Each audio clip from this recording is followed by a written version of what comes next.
Episode number 225.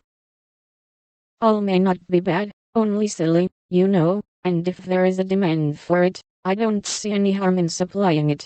Many very respectable people make an honest living out of what are called sensation stories, said Joe, scratching gathers so energetically that a row of little slits followed her pen. There is a demand for whiskey, but I think you and I do not care to sell it. If the respectable people knew what harm they did, they would not feel that the living was honest. They have no right to put poison in the sugar plum, and let the small ones eat it.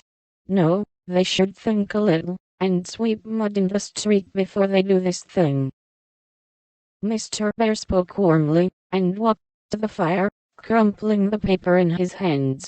Joe sat still, looking as if the fire had come to her, for her cheeks burned long after the cocked hat had turned to smoke and gone harmlessly up the chimney.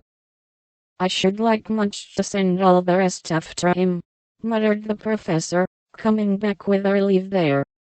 Joe thought what a blaze her pile of papers upstairs would make, and her hard-earned money lay rather heavily on her conscience at that minute.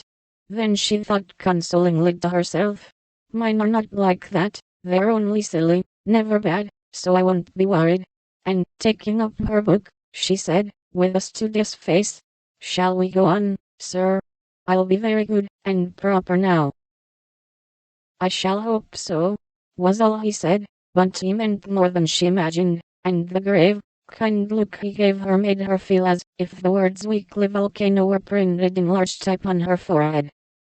As soon as she went to her room, she got out her papers, and carefully reread every one of her stories. Being a little short-sighted, Mr. Bear sometimes used eyeglasses, and Joe had tried them once, smiling to see how they magnified the fine print of her book. Now she seemed to have on the professor's mental or moral spectacles also, for the faults of these poor stories glared at her dreadfully, and filled her with dismay. They're trash, and will soon be worse trash, if I go on, for each is more sensational than the last. I've gone blindly on, hurting myself and other people, for the sake of money.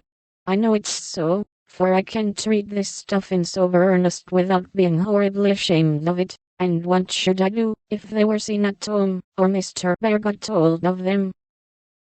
Joe turned hot at the bare idea, and stuffed the whole bundle into her stove, nearly setting the chimney afire with the blaze. Yes, that's the best place for such inflammable nonsense. I'd better burn the house down, I suppose, than let other people blow themselves up with my gunpowder, she thought as she watched the demon of a Jewer whisk away, a little black cinder with fiery eyes. But when nothing remained of all her 3 months' work except a heap of ashes and the money in her lap, Joe looked sober, as she sat on the floor, wondering what she ought to do about her wages.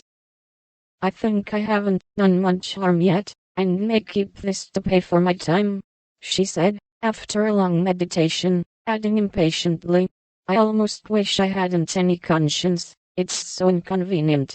If I didn't care about doing right, and didn't feel uncomfortable when doing wrong, I should get on capitally.